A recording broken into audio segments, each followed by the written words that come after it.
Hey there. A coworker said something to me today that just gave me a thought. He said when he was in high school, he was a three-sport athlete. So I assume football, basketball, track, probably. Maybe he did cross country instead of football. I don't know. There's some options there, but it doesn't matter. The point is, after high school, he put on a lot of weight. And that's actually how the conversation started. I knew he had put on a lot of weight and has since lost a lot. But I asked, how did what do you attribute that weight gain to?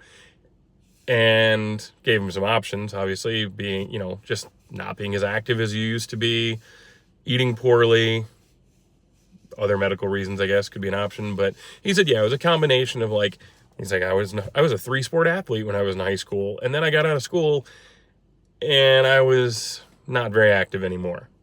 Didn't play any sports, didn't do a lot. And ate very poorly, drank a lot of pop, that kind of thing. It got me thinking,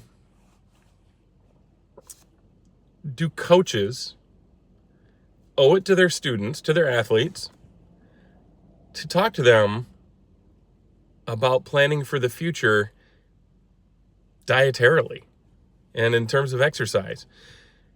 I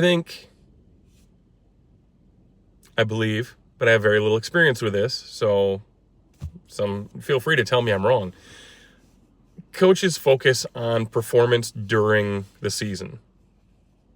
And that performance is fitness and competitiveness, and in a lot of sports, the diet. Diet matters. They'll tell you what you should eat the night before a game or a match or whatever, or how to eat that day so that you're at your peak, as well as workouts and things like that. So, especially with high school seniors, coaches know what your athletic career has been in school. Do they maybe owe it to their athletes to talk to them about what the next few years are going to be like? Because we all know most of those high school athletes are not going on to play college sports. And a very, very, very small percentage of them will ever play professionally. So most are going to say their real sports years end at the end of high school. So like my coworker, they're going to go from burning several thousand calories a day because of playing sports and being so active and being in shape, working out every day, to a much more sedentary life.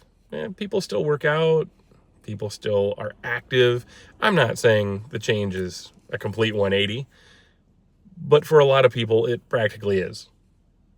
Especially if you go off to college, you're out of your parents' house, you are free to eat whenever you want, whatever you want, and you choose your schedule somewhat for college. You're as active as you choose to be, and you're as lazy as you choose to be, because you're an adult now, and there's not much of anybody really dictating the rules to you anymore. The problem is that shift happens very quickly, like over a summer from high school to college. But habits may not change to adapt. I don't know that coaches warning students or trying to teach them hey, things are going to change probably, so plan for it.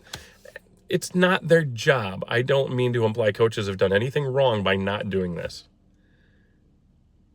But just looking out for the well-being of their student athletes, do you think maybe they should take a little time to be all right, had a great career through high school, proud of you guys, but let's talk about the future a little bit. And maybe not just the coaches, maybe the whole school should address this. Parents should address this. But I don't think young people are going to address it on their own.